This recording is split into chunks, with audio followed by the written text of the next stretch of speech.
Hey everybody, Andrew Thomas coming at you with your daily quick bit. Today I wanted to discuss the differences between a 3% down and a 20% down for a mortgage when buying a home. So, when you are looking at buying a home, you're going to have a lot of options at your disposal. There is a myriad of different loan types, and with each different loan type, there are options for how much of a down payment you want to make. Now, a lot of people out there believe you need to make a 20% down payment in order to buy your first home. And simply put, that's not true.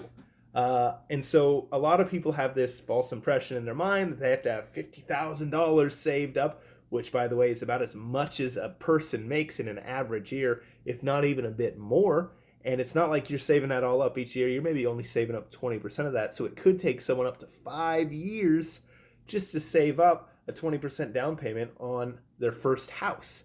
And so naturally, that's not the most intuitive or efficient solution. And so there are other options out there. For example, you have a 3% down conventional loan. That's about as low as it gets while still having a down payment. Aside from that, you do have NYFA options, which requires only $1,000 down payment, but there are restrictions on what kind of person, financial situation you're in, can get approved for a NYFA option. Additionally, you have your FHA loan, which is a 3.5% down. And that comes with a set of inspections, and it also has some protections in case your financial situation isn't the hottest. It's going to help give you some flat rates as opposed to variable rates that you might find in a conventional area. And that can save you on a lot of your expenses, for example, mortgage insurance. But there is the question to say that, well, what's the benefit then of doing a 20% down? And the benefit is twofold. And there's also a psychological benefit as well. But we'll get to that in the end.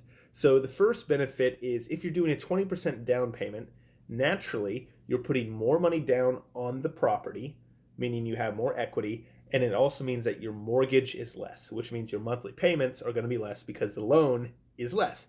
That's the obvious one. Now, one that's maybe not so obvious that a lot of people aren't aware of is mortgage insurance. So what this is it's a protection for the bank.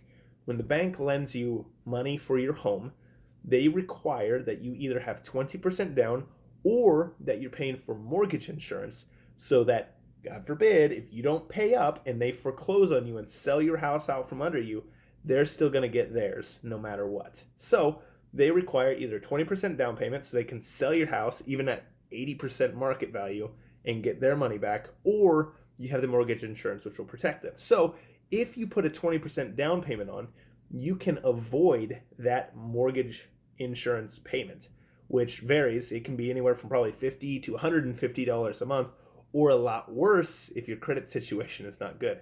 So that's a benefit of getting that 20% down.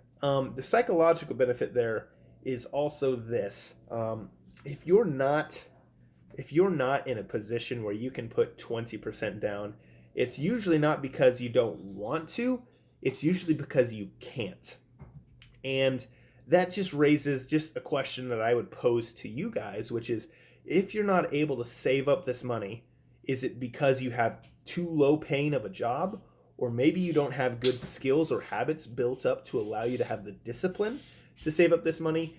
And it would raise in the question, should you be taking on this debt and this responsibility of this home, which is going to come with more expenses? It comes with many, many benefits, but it also comes with more expenses than, for example, an apartment. That being some of your insurances, your taxes, some of your upkeep costs that a lot of people just don't normally expect that you don't get in an apartment that you do get in a home. Now, there are benefits such as appreciation, the fact that every payment is building equity and paying off your principal.